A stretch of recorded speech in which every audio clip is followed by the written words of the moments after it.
we're looking to understand why symptoms and disease develop, why emotional pain arises, and to to help ourselves and our kids through it.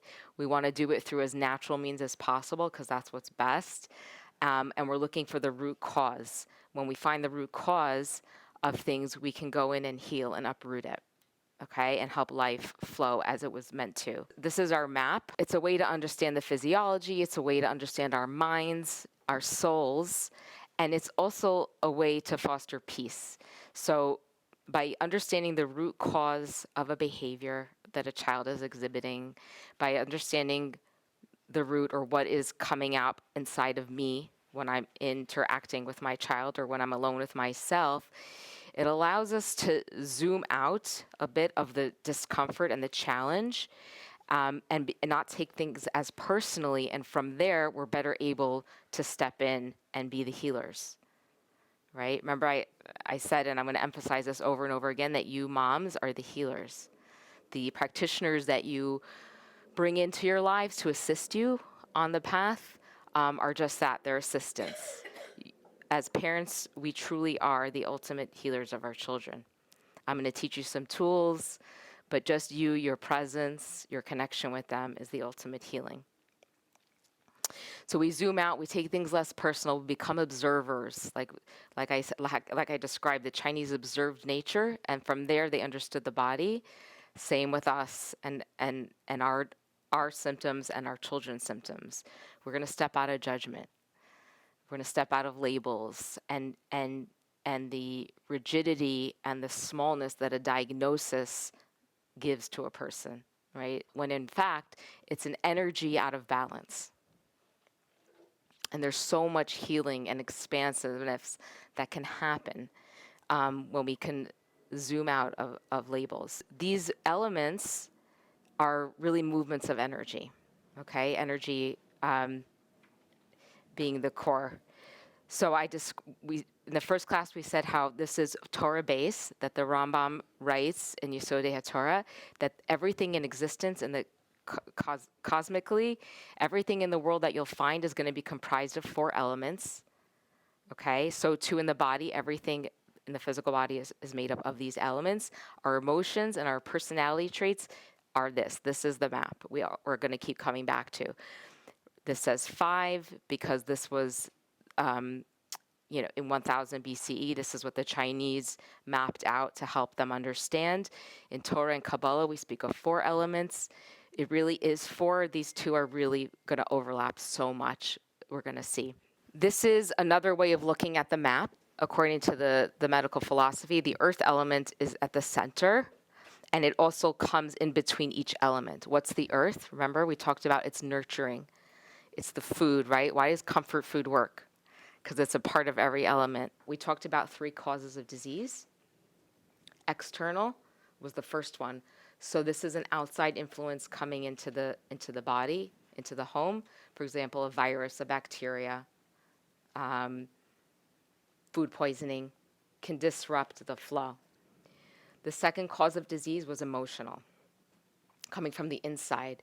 So when we hang out in one emotion for too long, because life is meant to keep moving, when we get stuck, it can eventually, God forbid, become a physiological symptom.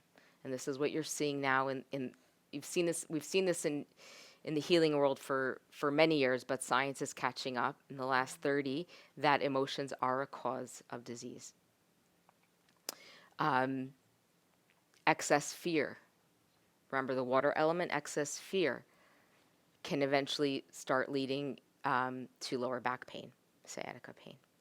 A stifling of one's voice, of one's desires in life can over time cause various things in the body.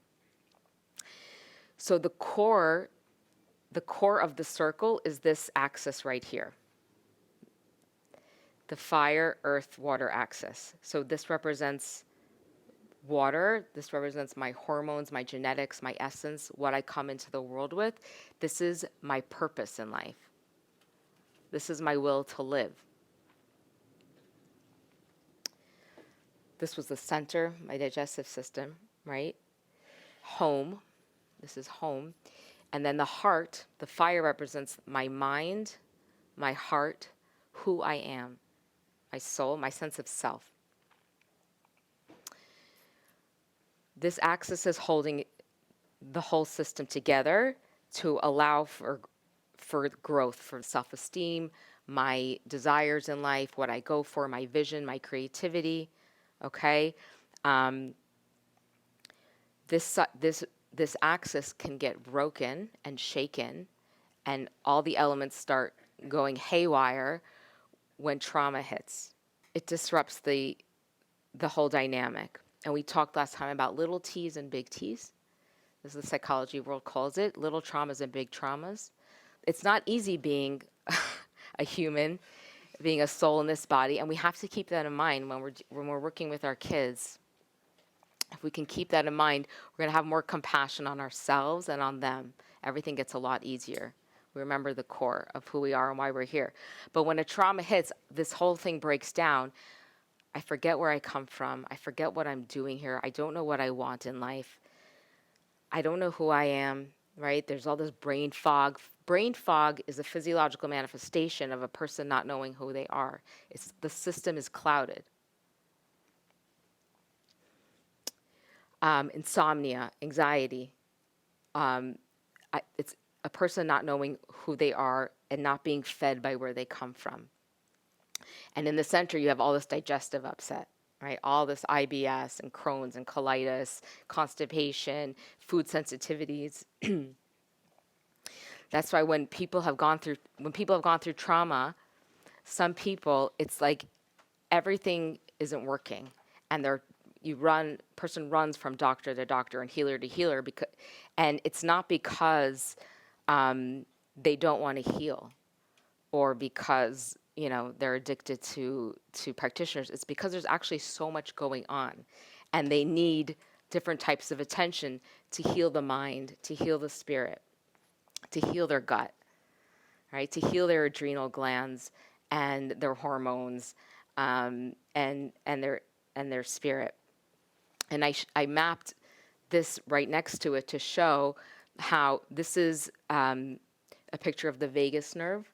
So the vagus nerve is very much talked about in the Western medical world when we're talking about healing trauma, how it descends from the brain and innervates almost every organ, also depicting the same concept that when a person gets hit with a trauma, right? It could also be medical trauma, surgery, it could be anything.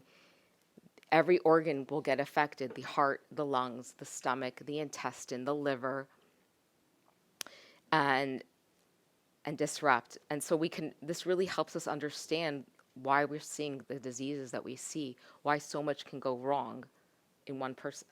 So what do you do when this is disrupted? And this is, so what I found later in my clinical work is that while you need to heal all the organs, so a person's digestive system, they have to start eating the right foods or eliminating certain foods, and we have to be balancing hormones, and we have to be nurturing self-esteem.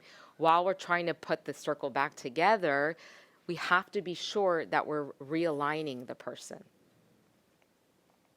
and reestablishing what we call in the medicine heart-kidney axis, right?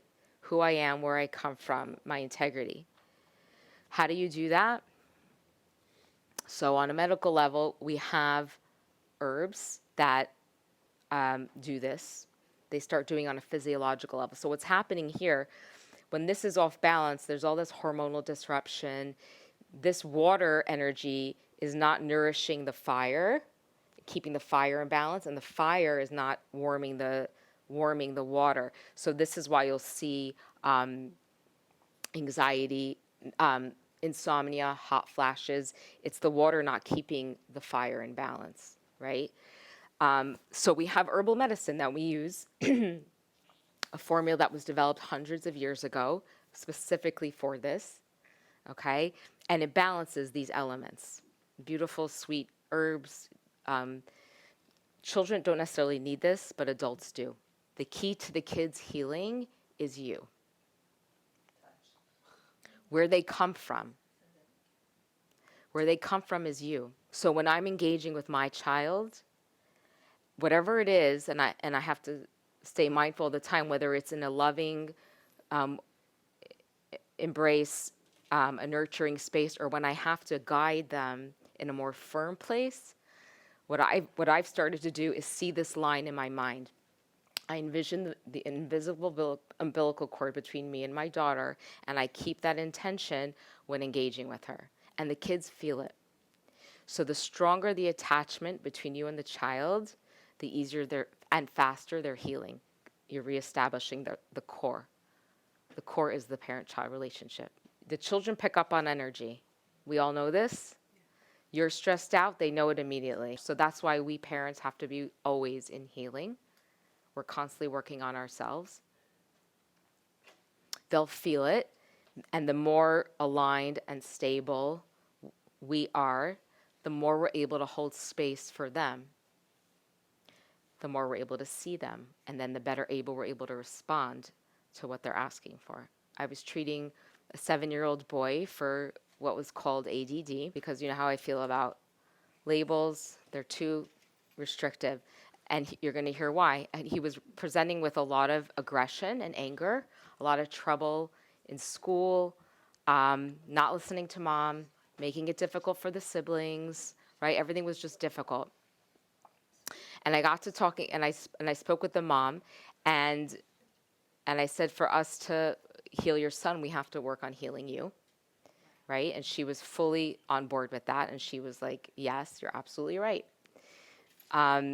And we got to talking, and I did a whole intake with the mom, and we talked about her own childhood wounds, her lack of affection, her lack of attention, her need to be perfect. She got onto the herbal formula that realigns the heart and the kidney to balance her, because she was living in a fight or flight life, just running, doing, going, perfectionism, OC, like, we know what I'm talking about. She got on a formula to balance her, which balanced her hormones, which within days was settling her enough to have more presence and more patience for her son. Her son, I believe I actually put him on the remedy too. There must have been some sign that made it seem that was appropriate for him, but I added a lot more to help him on this axis, which we haven't talked about yet. The aggression, the lack of focus, or the ability to be still. He went on this, and within 1 to 2 weeks, they were a different family. Was it perfect? No, there is no perfection, but it was the beginning, and it happened fast, and they were able to connect more, and she was able to do the things that he needed from her, like be present in the kitchen and bake a cake with him. We found out what he liked, what made him feel good about himself. It's never one herb. In Chinese medicine, it's always we're working with a collection. A person's going to take between 20 and 30 herbs. So the mother took 20 and 30 herbs. It's all in one. It's all concocted in one bottle. Yeah, but yeah. So mother and son were healing together, relating together, moving together, and it opened space for the other healing and modalities that they both needed to shift and elevate the relationship. Okay.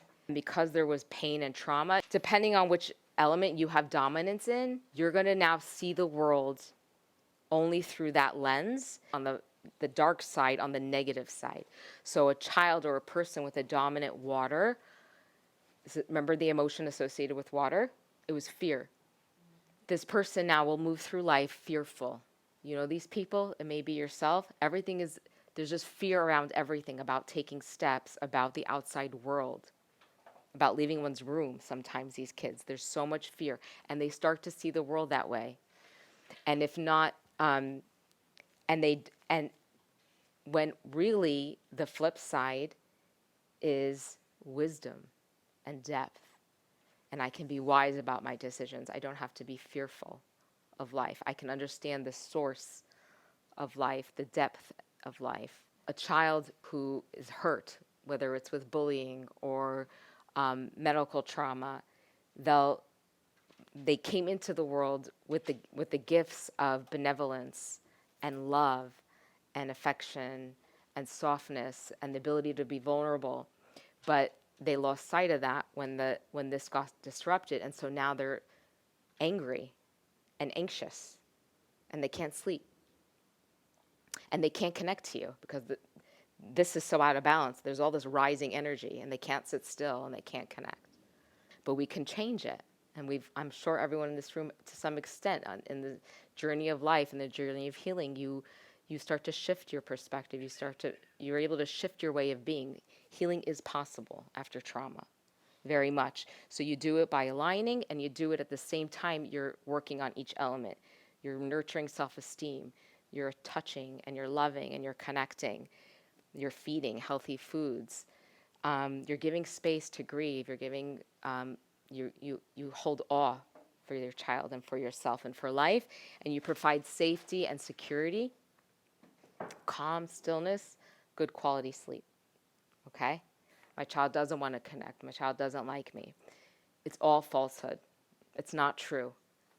As much as they're showing you they don't want to connect to you, as much as you might think you don't want touch or they don't want touch, it's not true. Because at our core, we are love. We are heart. That is the core. That is the essence. And what's happened is that we're not in touch with it because this is off wire. A body in disease isn't in touch with its true self, and its true self is love. Okay? That's the time of year we're in. Right? We're about to go into Yom Kippur, right, into the inner sanctum. And I just want to read you one thing.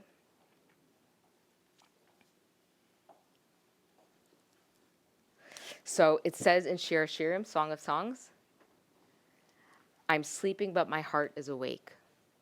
Okay, so there's this aspect of us that's sleeping, that's shut down to our core, which the core is the heart who's awake. And then it says, the voice of my beloved is knocking. Open for me, my sister, my companion, my dove, my twin, for my head is soaked in dew. Okay, this is Hashem speaking to Bnei Israel. Okay, this is us speaking to our own souls, our own selves, and to our children who we're so desiring to be attached to. So the Alter Rebbe said, in every human being, a divine love stirs within the heart. For without that love, there is no life. With no love in the house, with no love within ourselves, within our relationships, right? There's no life. It's just hard and painful. Even if it appears to you that you have no such love, right? Because you feel no such love. It's certainly an illusion. You feel. The very core of your heart throbs with love. Those are the words of the Alter Rebbe. So I'm telling you all, as much as you think you don't feel, as much as that your child doesn't want you to connect, it's not true. It's absolutely not true. It's there. We're just very, very removed from it. We're removed from it because of what we've experienced in life. We're removed from it because of what society teaches us sometimes about what it means to be a human in this world and be in a relationship. We're cut off from it because of what we're eating. Sometimes it's clouding our thinking.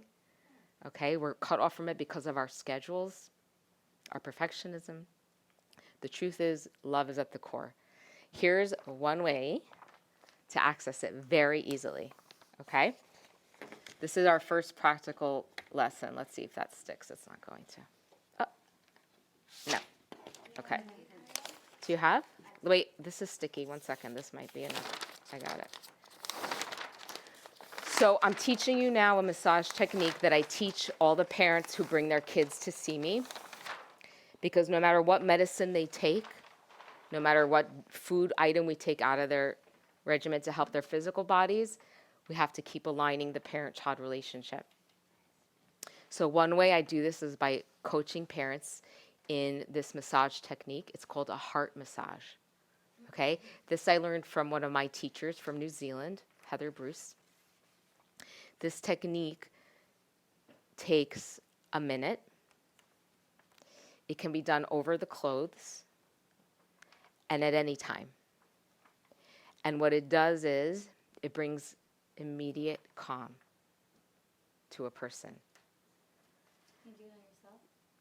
So I thought about this morning. Can you do it on yourself? What I'm going to show you, you can't, but I'll show you another thing to do for yourself.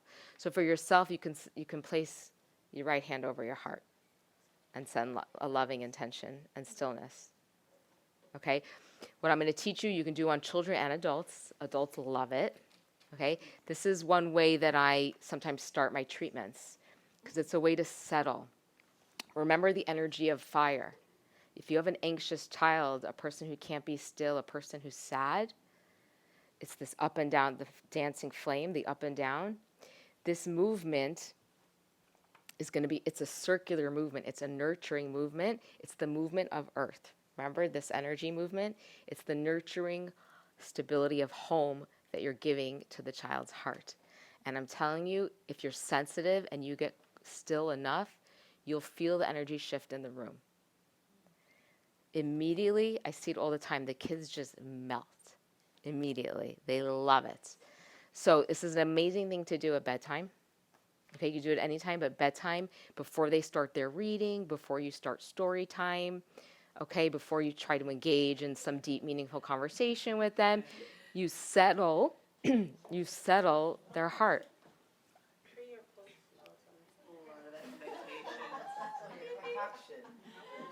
And do you want to tell them what you're doing, or can you just do it? You should absolutely tell them what you're doing before you start.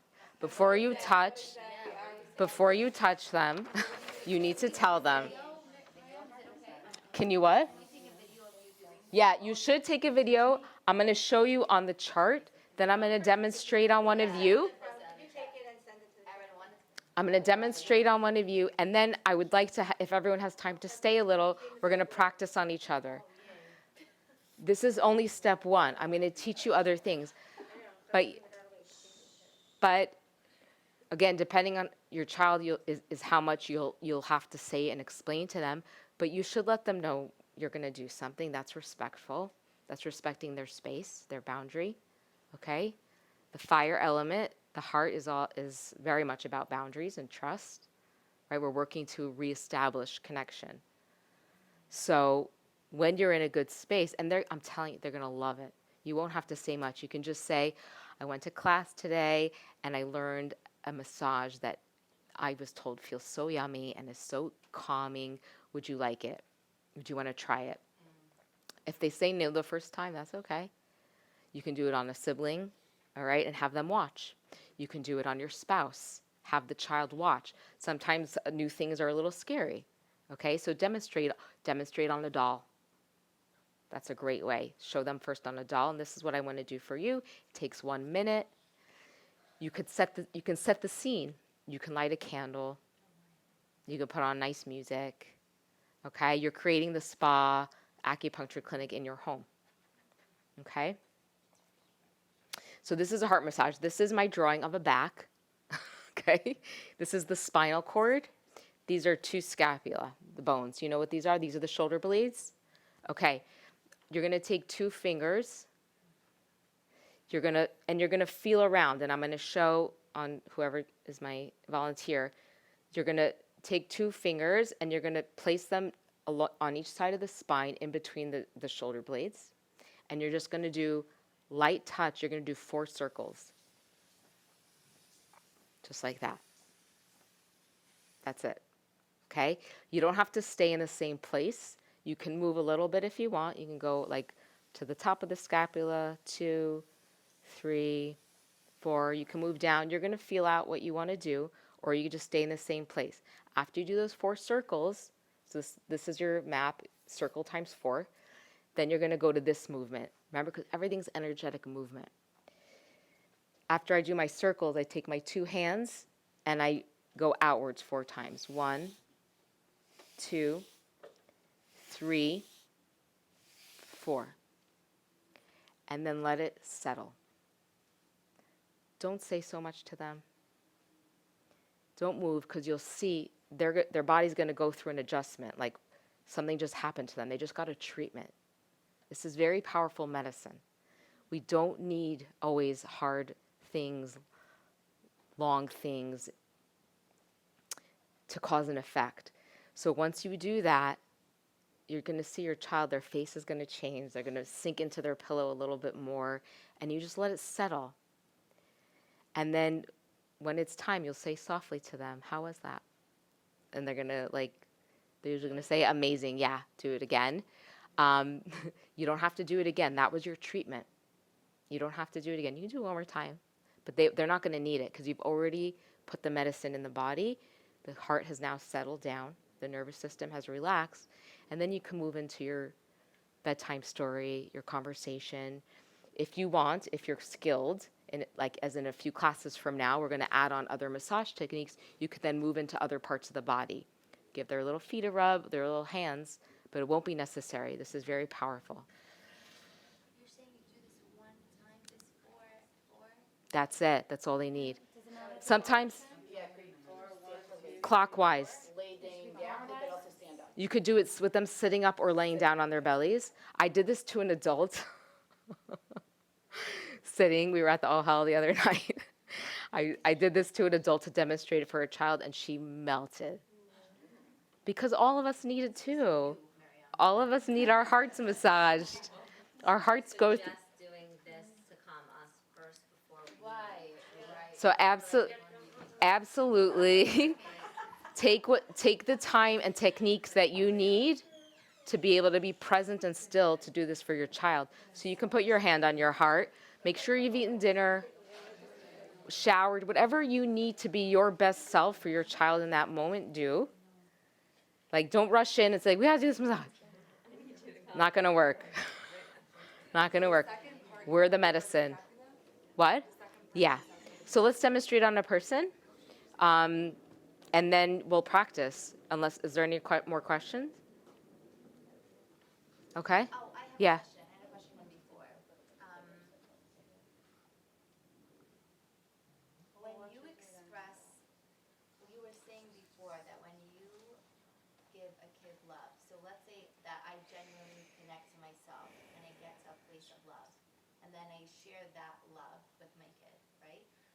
Do you think, is it that love is universal and any expression of love will be received, or do you have to kind of decipher with your kid which type of way of love is their way of receiving it? It's both. Lovely. Yes. But is These it are good what- questions. is love It's both. universal, or is it that you It's both. the love languages? Probably if you speak it and how they'll receive it. It's about assessing the need in the moment. So I have to come aligned and from a place of love. But then I have to assess what does my child need in that moment. Right, because not everyone will be They don't always need a hug. Sometimes they need a pep talk. And sometimes they need a pep talk with you being very straight and firm and serious about it. Developing down. And sometimes they need you to be really empathetic and soft and slow. And yes, it's hard to know, but we're learning the map, and you're learning how to deliver it, and you can always repair. So if you got it wrong the first time, children are very forgiving. They're dying for our attention and to get help. They need it. Who else can provide it? So you got it wrong the first time, jump to the next circle. Okay, self-esteem and straightforwardness didn't work. Okay, fine. I'm going to move into fun and laughter. I'm going to be silly with them right now and see if that works. That didn't work. Okay, they must be hungry. I'm moving into earth. I'm going to make sure I'm going to eat dinner. After dinner, their belly's full. Then I'm going to try to give that pep talk again. Maybe they'll receive it better. Make sense? Yeah, it does make sense. Because like I was trying to fit that into love languages and it didn't feel like it did. It But I feels still think like it goes different. hand in hand because I definitely feel like it's based off of like likely you're gonna revert first to that child's strongest elements Right. and then do your trial and error based off of that. No, Yes. you don't wanna- Yes, but yes, you're going to sometimes try. based on the situation or the moment, you would. You're going to have to It's shift. different. But remember, you cannot address the elements and be effective unless you're aligned with your child and they feel securely attached. So that's. And I'm saying big things. That is step one. It's really like a It's lot very big and it can take time. And when it's taking time, 1 minute massage. no, it's not a 1-minute massage, but with time and Hashem's help, all these things build it and build it and build it. Yeah. The number 4 sales point to keep coming back to class. No, No, I'm saying the four, I have, has a meaning, so it's the so 4 is because of the 4 elements. So we're tapping into that everything is, no, there's really 4. From Kabbalah, it's 4. So we're using 4, the power of 4, but I've also found clinically, it's all one. It's integrated. I found clinically this works. This is what I see. Yeah. Clear instruction. Because you can also over-treat. If you go into 8 circles, you're not going to be as effective. Yeah, it's too much. You overstimulate it. Kids don't need a lot. That's why it's 1 minute, but it's a whole lot for a kid. With Yeah. the access, so like obviously aligning and then attaching to the child, but also at the same time you have to detach emotionally so that you can be effective if you have certain hostilities, right? I don't think we have to detach emotionally. We have to Our emotions have to disconnect or basically unhelpful shut down that side. unhelpful emotions, anger, frustration, fear, worry needs to be put on the side. But love, you're always operating from a place of love, from presence, from alignment. I don't know if this is a full minute, like this seems very quick. It sounds late, but like. I know, but you're gonna experience. So someone's saying this seems so quick. How is this effective? Well, what's your question? It's not a minute. You're right. It's less. I'm gonna show you.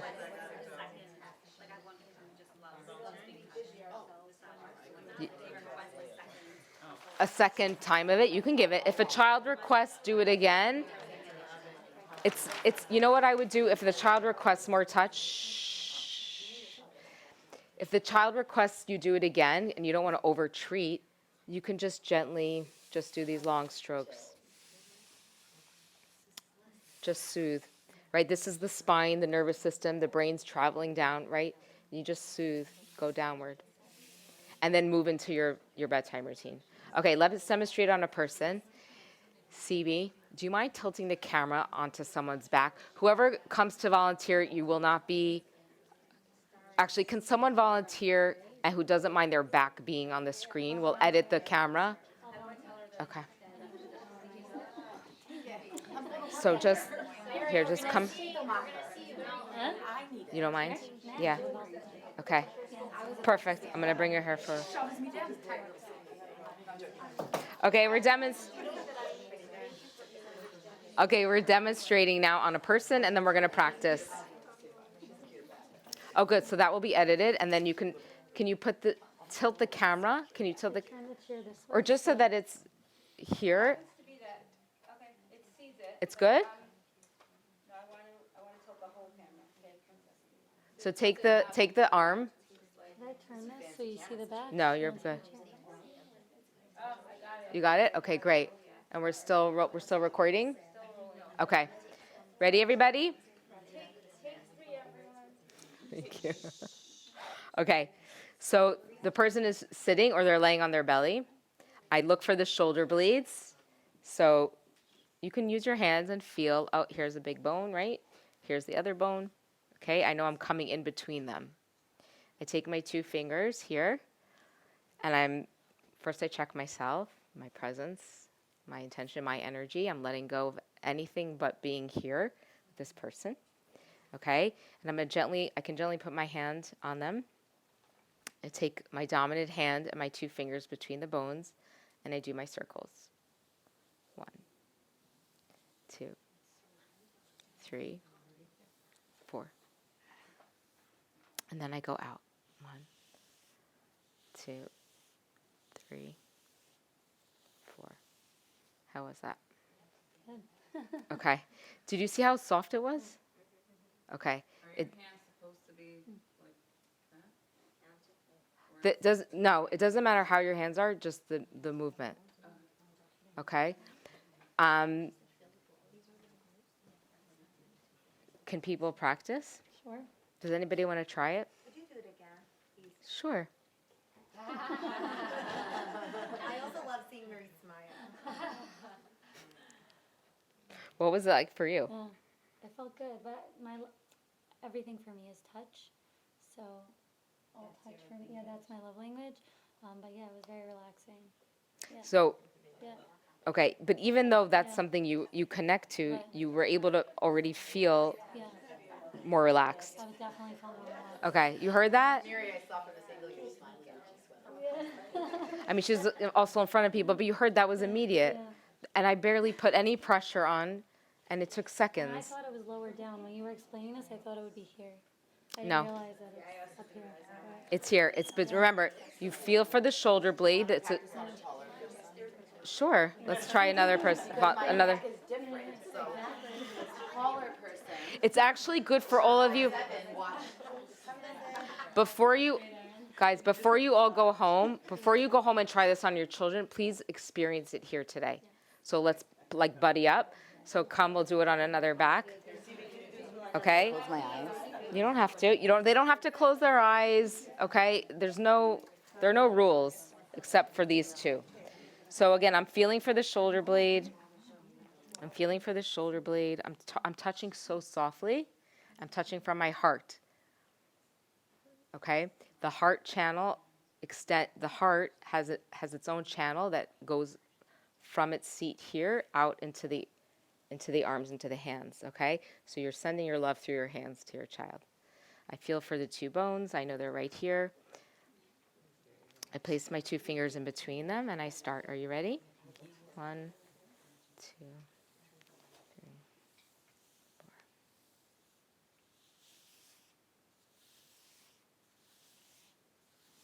Do the hands have to be that certain way, or could it be like? My kids. She just said it's good. Wrapped around my finger, guys. It's good, right? Guys, it feels so good. No, it really is. Okay, now I can practice on someone. Anyone else, if you need to feel it, come up. I need you to feel it. Thank you. No. Okay, I want you to feel it. Can I do it so you know what it's like? Are you going to practice? Sit down. Sit down. All my kids, I named each one. They're all getting it today. Okay, I just want you to experience it. Take a minute. Okay.